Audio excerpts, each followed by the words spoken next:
may pasok pa rin. Siguro yan. Kahit daw linggo, may pasok pa rin. Eh, ganun talaga. Wala tayong magagawa. Ito nga mga kuys, mga lods. Ito nyo naman, madilim-dilim pa yan. Talagang lumalakad na si Kuya Brian. Actually, lalakad si Kuya Brian kasi matumal ang jeep, matumal ang tricycle, gawa nga ng linggo. Diba? Sunday kasi, actually, campaign yan.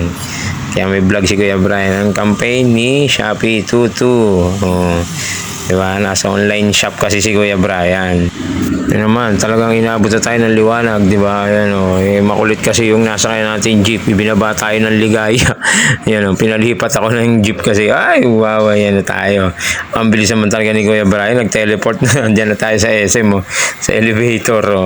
Solo-solo lang ni Kuya Brian kasi nga, early bird tayo. Alam niyo naman si Kuya Brian, laging maaga pumapasok. Siyempre, kahit Sunday, kailangan natin ang work.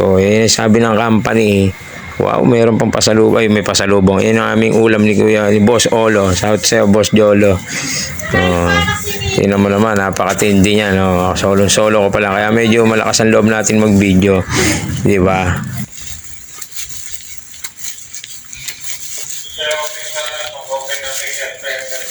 Guys, Sunday ngayon. Sunday. Kahit Sunday, pasok pa rin tayo. Yan ang kailangan eh. Yan ang sabi ng company, pumasok daw eh. Diba? Okay. Masyado matigas ang ulo nyo.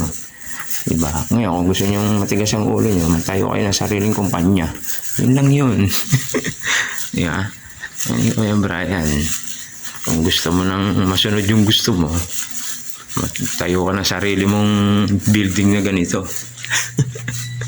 Ayun, no? Chinese New Year pa rito, ah. Ano guys, ha? Pasok na tayo. Bye-bye.